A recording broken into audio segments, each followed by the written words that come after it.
মাই god, কি মজা ৰে, বিদ্যাকে কৈছো কি মজা।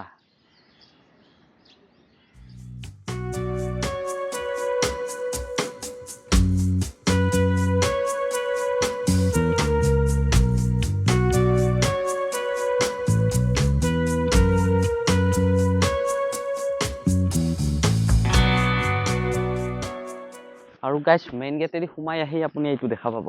হয়তো ভিডিঅ'ত আপোনালোকে কল্পনা কৰিব পৰা নাই কিমান ওখ আছে। এতিয়া আছো স্মাৰকটোৰ পিছফালে, এই চাওক জয় আই অসম। অ' মাই গড। অ' গাইজ কেনে খবৰ চবৰ? নিশ্চয় ভালে আছে। মই আজি এটা ধুনীয়া জেগাত আহিছোঁ। ধুনীয়া জেগা মানে একদম বিৰাট ধুনীয়া জেগা। আৰু এয়া মোৰ পিছফালে আছে এই জেগাটো, শ্বহীদ স্মাৰক ক্ষেত্ৰ। নাম শুনিছে চবে, আৰু এই ৰিচেণ্টলি মানে উন্মোচন হৈছে এইটো বস্তু।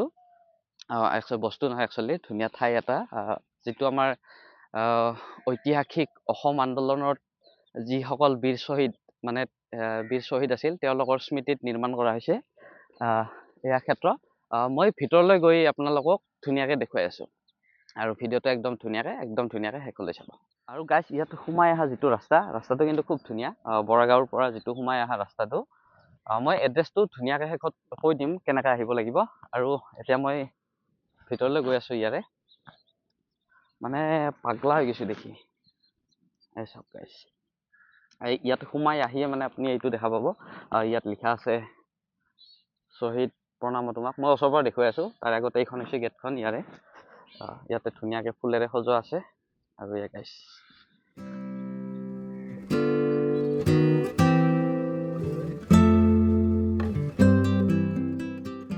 আৰু গাইজ আপুনি ইয়াত সোমাই আহিয়ে ধুনীয়াকৈ দেখা পাব আমাৰ অসমীয়া সংস্কৃতিৰ জাপি, আৰু ওপৰত লিখা আছে শ্বহীদ প্ৰণাম তোমাক, শ্বহীদ স্মাৰক ক্ষেত্ৰ।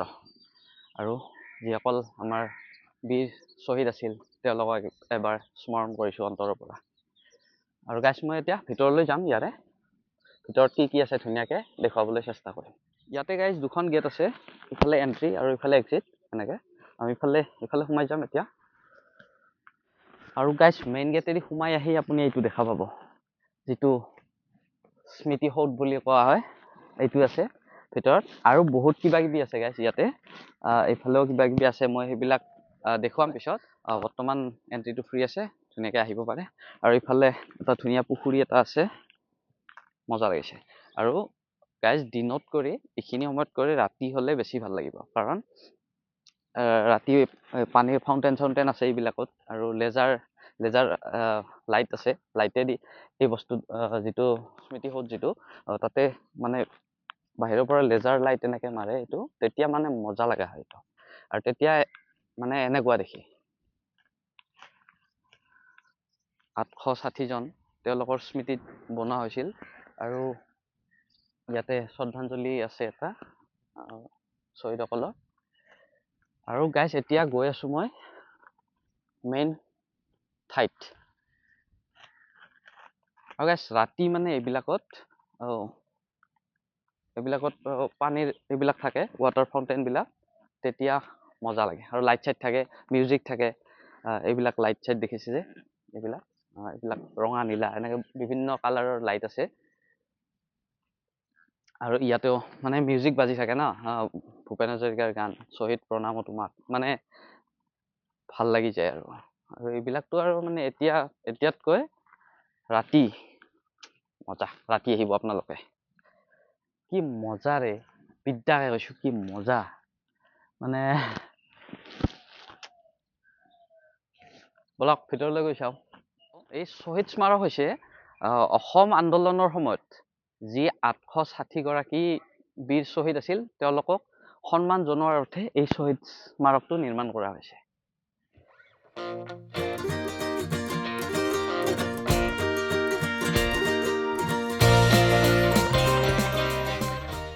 আৰু গাইজ ইয়াতে দুটা মানে এনেকুৱা পৰিক্ৰমা পথ আছে, মানে এই যিটো স্মাৰক আছে, স্মাৰকটো চাৰিওফালে ঘূৰিবলৈ এনেকৈতো যাব নোৱাৰে।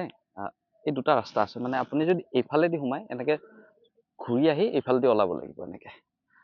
তো গাইজ মই এইফালেদি অলপ মানে গৈ দেখুৱাই আছোঁ, যিহেতু ঘূৰিব লাগিব এইটো মই এইটো ঘূৰি ঘূৰি দেখুৱাই আছোঁ মানে ইমান ধুনীয়া বনাইছে গাইছ মানে কি ক'ম আৰু মজা লাগিছে আচ্ছা আৰু এই যে বস্তুটো ইয়াত যে পানী আছে ইয়াত পানী আছে কিন্তু এই যিটো ৰাউণ্ড এনেকে চাৰ্কল টাইপ বনাইছে ইয়াতে পানী আছে আৰু পানীখিনি ধুনীয়া চাফা মাছ ঠাছ দিলে হয়তো আৰু ভাল লাগিব মাছ ঠাছ হয়তো আছে নাজানো ইয়াত দেখা পোৱা নাই আৰু ইয়াৰ পৰা গাইছ এই বস্তুটো মানে যিটো স্মাৰকটো আছে ইয়াতে মানে পানীত ৰিফ্লেক্ট হয় না মানে ভাল লাগিছে এটা মজা লাগিছে সঁচাকৈ কৈছোঁ গাইছ ইমান ধুনীয়া ঠাই তো মই এইফালেদি এনেকে গৈ দেখুৱাই আছোঁ আপোনালোকক আৰু গাইছ এইটো পৰিক্ৰমা পথ যদিও মানে ইয়াত বহিব পাৰি কিন্তু ইয়াত বহাৰ কাৰণে স্থান ধুনীয়া ঠাই এই বহাৰ কাৰণে বনাই দিয়া আছে এইবিলাক একচুৱেলি আৰু ইয়াতে বহি বহি আপুনি ইয়াৰ বাহিৰৰ পৰিৱেশটো এনজয় কৰিব পাৰিব চাওক না ইয়াতে কি ধুনীয়া পুখুৰী আছে এইটো এইবিলাক ধুনীয়াকৈ এনজয় কৰিব পাৰিব আৰু গাইছ এই যিটো গোটেই কেম্পাছটো মানে শ্বহীদ স্মাৰকৰ যিটো কেম্পাছটো প্ৰায় 170 বিঘা মাটি ভাবক কিমান ডাঙৰ হ'ব আৰু প্ৰায় 100 কোটি টকা খৰচ কৰি এই বস্তুটো নিৰ্মাণ কৰা হৈছে মানে ভাবিলে আচৰিত লাগে আৰু এইটো একচুৱেলি আমাৰ কাৰণে গৌৰৱৰ কথা গোটেই আমাৰ অসমবাসী নহয় ভাৰতবাসীৰ কাৰণে কাৰণ যিটো স্মাৰক ইয়াৰে যিটো স্মাৰক এই স্মাৰকটো মানে বিশ্বৰ ভিতৰত 6 নম্বৰ সৰ্বোচ্চ মানে বিশ্বৰ ভিতৰত 6 নম্বৰ বা 7 নম্বৰত হ'ব আৰু মানে বৰ্তমানলৈ পিছত নাজানো আৰু গাইছ আমাৰ তাৰমানে কিছুমান মানুহৰ কিছুমান স্বভাৱ পৰিৱৰ্তন নহয় যিমানে ভাল ভাল ঠাইত নাযাওক সিহঁতে মানে লেতেৰা কৰিবই এই চাওক ইয়াতে শিখৰ গুটখা খাই মানে এইবিলাক পিক চিক পেলাইছে ইয়াতে এইবিলাক চাওক পিক পেলা আৰম্ভ কৰিছে এইবিলাক পেলাইছে ইয়াত এইটো কিন্তু একদম বেয়া কথা গাইছ একদম বেয়া কথা মানে কিছুমান মানুহৰ স্বভাৱ থাকিবই এই চাওক এই তলত পিক পেলাইছে এইবিলাক মানে স্বভাৱ নাযায় কিছুমান মানুহৰ তাৰমানে কি ক'ম আৰু তো গাইছ মই মানে গোটেই যিটো পৰিক্ৰমা পথ মানে চাৰিওফালে এবাৰ ঘূৰি আহিলোঁ কিন্তু প্ৰব্লেমটো হৈছে মেইন স্মাৰকটো এতিয়াও খোলা নাই যিহেতু মই ৰাতিপুৱা সোনকালে আহিছোঁ এতিয়ালৈ খোলা নাই নাজানো কেইটাত খুলিব চাওঁ অলপ টাইম খুলিলে ভিতৰৰ ফালে দেখুৱাম আৰু নুখুলিলেতো উপায় নাই নেক্সট এদিন আহিব লাগিব বা আবেলি সময়ত আহিব লাগিব এতিয়া চাওঁ অলপ টাইম ৰখোঁ আৰু মানে কি হয় ভিডিঅ' চিডিঅ' কৰিলে বেছি মানে বস্তুটো চোৱা নাযায় মই ভিডিঅ'তে বেছি গুৰুত্ব দিয়া যায়তো মেক্সিমাম ঠাই তাৰমানে কিছুমান ঠাই ৰৈয়ে যায় তাৰমানে এনেকুৱা আৰু মই অলপ বস্তুটো মানে চাব মন গৈছে সঁচাকৈ একদম অলপ ভালকৈ বহি চাওঁ ইয়াতে অলপ চাওঁ আৰু গাইছ এইবিলাক মানে পিক চিক নেপেলাব দেই এইবিলাক চাওকচোন এইবিলাক পিক পেলাইছে চাওক এইটোৰ সন্মুখতে এইবিলাক মানুহে পিকাই গৈছে ইয়াতে মানে কি ক'ম আৰু মানুহৰ স্বভাৱ নাযায় সঁচাকৈ কৈছোঁ ইমান অভদ্ৰ মানুহ তাৰমানে এই এনেকুৱা ঠাইত আৰু পিকাব লাগে নাই কওকচোন একদম মানে অসভ্য আৰু হয়তো ভিডিঅ'ত আপোনালোকে কল্পনা কৰিব পৰা নাই কিমান ওখ আছে সঁচাকৈ কৈছোঁ বহুত ওখ আছে এইটো আপোনালোকে আহক ইয়াতে নিজে এবাৰ নিজ চকুৰে চাওক সঁচা কৈছোঁ একদম খুচ হৈ যাব আৰু গাইছ ইয়াৰ চাইডে স্মাৰকটোৰ তলত যিখিনি ঠাই আছে তাৰ চাইডে ধুনীয়াকৈ ফুল চুল ৰোৱা আছে এনেকৈ এইবিলাক গছ আছে ফুলৰ আৰু ইয়াৰ কাষতে এইটো ধুনীয়াকৈ পুখুৰী এটা আছে এইপাৰেও আছে এটা পুখুৰী এইফালেও এটা আছে আৰু আগত মানে এইবিলাক ঠাই এতিয়াহে ইমান ধুনীয়া হৈছে আগতে ঠাইবিলাক মানে মেটেকা পানী এইবিলাক মানে কিবা আছিলে জাবৰ জোথৰ পেলোৱা মানে ঠাই আছিলেতো আগতে মানে ঠাইবিলাক দেখাত তেনেকুৱা আছিলে এনেকুৱা আছিলে ইমান এইবিলাক মাটি পেলাই মানে এইবিলাক বনাই তাৰপিছতহে এনেকুৱা এটা ধুনীয়া ঠাই হৈছে যদিও অপেনিং হৈছে যদিও মানে কাম কিছু বাকী আছে তাৰমানে বহুত কাম আছে বাকী সেইটো চাইডৰ একে প্ৰায় ইফালে যেনেকুৱা ইফালেও এনেকুৱা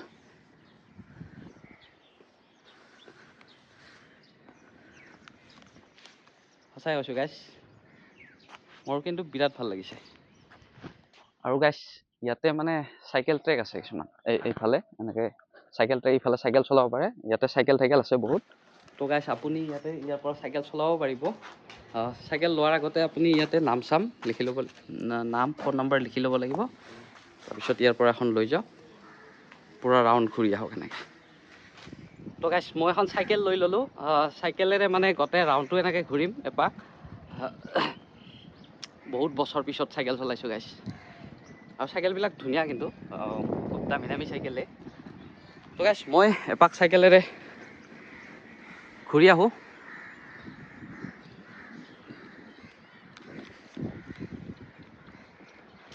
মজা লাগিছে বে, মজা লাগিছে।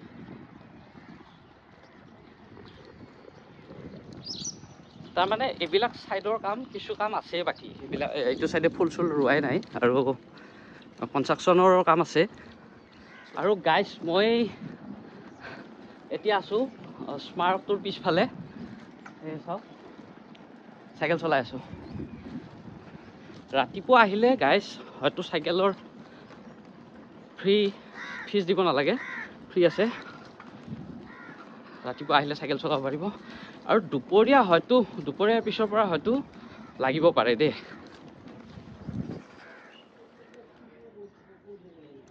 আৰু দেখিছেনে গাইছ কি ধুনীয়া এইবিলাক এনেকৈ বহা। ইয়াতে বহি আপুনি খানা চানা খাব পাৰিব। এইবিলাক আছে বহা ঠাই, ইয়াতে বহিব পাৰিব। আৰু এডাল ধুনীয়াকৈ গছ এডাল ৰোৱা আছে, এইফালেদি ওলাব এনেকৈ। গছডাল ভাল লাগিছে। এইফালে চাওকচোন গাইছ কি ধুনীয়াকৈ বনাইছে এইবিলাক, মজা লাগিছে মজা। এনেকুৱাই আৰু গোটেই ডিজাইন ধুনীয়া, মানে ৰাউণ্ড আৰু এনেকুৱা। ইফালেও আছে, ইয়াতে বাথৰুমৰো ব্যৱস্থা আছে। এইটো ওমেন মানে মহিলা, এইটো পুৰুষ। ধুনীয়া চাফ চিকুণ। আৰু শ্বহীদ স্মাৰকৰ মেইন বস্তুখিনি, যিখিনি শ্বহীদৰ ফটো হওক বা মূৰ্তি হওক, সেইখিনিৰ ভিতৰত আছে যিহেতু। আৰু ভিতৰত মই বহুত টাইম ৰখিলোঁ।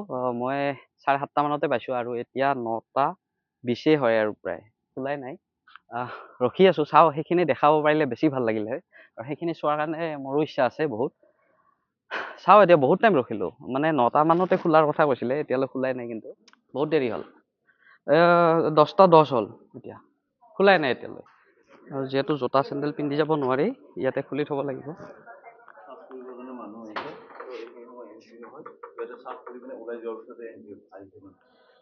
তো গাইছ হলটোৰ ভিতৰত সোমাই আহিয়ে প্ৰথম আপুনি দেখা পাব জয় আই অসম লিখা আছে। সঁচাকৈ এইখন দেখি কিবা মনটো সঁচাকৈ বহুত ভাল লাগিছে। এই চাওক জয় আই অসম, অ' মাই গড। আৰু গাইছ যিখিনি শ্বহীদৰ স্মৃতি হওক, মূৰ্তি হওক, ফটো হওক আছে এইটো ঘৰত, এইটোত। মই ইফালে দেখুৱাই আছোঁ এফালৰ পৰা। এইফালে গৈ এনেকৈ এই হলটো ঘূৰিব লাগিব। মই দেখুৱাই আছোঁ, এইফালে মূৰ্তিখিনি আছে। শ্বহীদ স্মাৰক সৌধৰ যিখিনি মূৰ্তি ইয়াত আছে এনেকৈ। আৰু গাইছ এতিয়া ৰাতিপুৱা মানে চাফাই কৰি আছে, বাকী মানুহ সোমাব দিয়া নাই এনেকৈ এতিয়াও। মই সোমাই আহিলোঁ, আৰু একফালৰ পৰা এইবিলাক এনেকৈ দিয়া আছে। সৰ্বমুঠ 860 জন। আৰু মাজে মাজে খালী যিখিনি আছে ইয়াত নাম্বাৰিং কৰা আছে। 23 নম্বৰ ভুৱন গোস্বামী, বেলচৰ, নলবাৰী, এইখিনি নলবাৰী। ইয়াত টিহু, ভগৱান শৰ্মা, এইখিনি নলবাৰী। মানে প্ৰতিখন ডিষ্ট্ৰিক্টৰ এনেকৈ দিয়া আছে। আৰু খালী ঠাই আছে যিখিনিত মানে ধৰক ডাটা পোৱা নাই, ফটো পোৱা নাই, বা মূৰ্তিটো মানে সেইকাৰণে বনাব পৰা নাই। যদি মানে কাৰোবাৰ লগত ধৰক এনেকুৱা কিবা তথ্য থাকে, আপোনালোকে দিব পাৰে আহি ইয়াতে। মানে এনেকৈ বহুত ঠাই খালী আছে এনেকৈ। আৰু সম্ভৱ নহয় দিয়কচোন গোটেইখিনি। এইখিনি চাওক, এয়া শ্বহীদ, এয়া শোণিতপুৰ, এয়া নগাঁও, গোলাঘাট, এনেকৈ গাইছ মানে চব ডিষ্ট্ৰিক্টৰে এনেকৈ থোৱা আছে সজাই সজাই।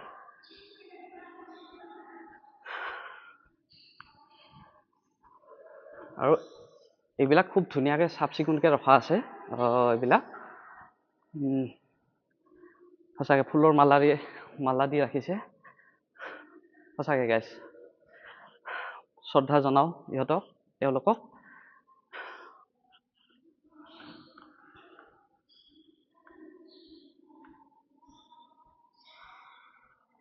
আৰু এনেকৈ গাইছ বহুতখিনি মূৰ্তি আছে তাৰমানে, এনেকৈ বনোৱা আছে, দুই চাইডে আছে, ইটো চাইডেও আছে, ইটো চাইডেও আছে, এনেকৈ বনাই থোৱা আছে মূৰ্তিখিনি। তাৰপিছত আৰু যিখিনি স্মৃতি ধৰক ফটো আৰু এইবিলাক দেখুৱাই আছোঁ, এইটো চাইডে আছে এইখিনি। গাইছ ইয়াতে আছে কিছুমান নিউজ, ধৰক সেই সময়ত জড়িত অসম আন্দোলনৰ সময়ত যিখিনি নিউজ আছিল, ফটো আছিল কিছুমান, এই স্মৃতিবিলাক মানে ইয়াতে এনেকৈ ৰখা হৈছে। এইবিলাক এটা ইনফৰমেশ্যন গাইছ, বহুত তথ্য আছে ইয়াতে। আৰু এনেকৈ মানে ভিডিঅ'ত এনেকৈ দেখুৱাটো সম্ভৱ নহয়। এইবিলাক তেতিয়াৰ সময়ত যিবিলাক নিউজ আছিল, এয়া তেতিয়া নিউজ আছাম ট্ৰিবিউনত ওলাইছিল এইবিলাক। এইবিলাক 1979ৰ এইবিলাক নিউজ গাইছ। এইবিলাক চাওক, এনেকৈ তাৰমানে তলৰ যিটো হল, এই হলটোত এইবিলাক স্মৃতি আছে এনেকৈ। মজা গাইছ, সঁচাই কৈছোঁ, এইবিলাক তথ্য চাব লগা বস্তু। আৰু ল'ৰা ছোৱালীক, বিশেষকৈ সৰু ল'ৰা ছোৱালীক এইবিলাক দেখুৱাব লাগে। আপোনালোক আহক আৰু চাওক ইয়াতে ধুনীয়াকৈ। ভিতৰত গাইছ বহুত বেছি মানুহ সোমাব দিয়া নাই এতিয়া, যিহেতু চাফাই কৰি আছে। মোক মানে অলপমান সোমাব দিলে। আৰু ওপৰলৈ নুঠিলোঁ এতিয়া। নেক্সট কেতিয়াবা আহিলে সন্ধিয়াৰ ভিডিঅ' এটা দেখুৱাম, সন্ধিয়াৰ শ্বট, ৰাতি কেনেকুৱা লাগে সেইখিনিয়ে দেখুৱাম। আৰু আজিলৈ এয়াই আৰু এতিয়া লাহে লাহে মানুহ আহি আছে, বহুত মানুহ আহি আছে। আৰু যিহেতু হলটোৰ ভিতৰত চাফাই কৰি আছে না, মোক অলপমান এনেই চাব দিলে, মই সোমালোঁ। বাকী মানুহ সোমাব দিয়া নাই এতিয়ালৈ, সোমাব লাহে লাহে। তো গাইছ ভিডিঅ'টো কেনেকুৱা পালে জনাব। আজিলৈ বাই বাই। গাইছ এতিয়া মানুহ চাওক, কিমান মানুহ আহিছে। মই ৰাতিপুৱা আহোঁতে মানুহ নাছিলেই, আৰু এতিয়া বহুত মানুহ আহিছে। আপুনি যদি খানাপাৰা ছাইডৰ পৰা আহে ইফালে, আৰু ইফালে আহিলে জালুকবাৰী ছাইডৰ পৰা আহিলে বৰাগাঁও, আৰু ইয়াতে চাইনবোৰ্ড এখন আছেই ব্ৰিজৰ তলেৰে, এই ৰাস্তাটোৰে যাব লাগিব। আৰু গৈ আগত এনেকুৱা এটা তিনিআলি পাব। তিনিআলি এইফালে চিধা নগৈ এই লেফ্ট ছাইডে সোমাই যাব লাগিব। ইয়াত চাইনবোৰ্ড লিখাই আছে, আৰু আপুনি গুগল মেপ ব্যৱহাৰ কৰিব পাৰে। গুগল মেপত ধুনীয়াকৈ আহি যায় ইয়াৰ লোকেশ্যনটো।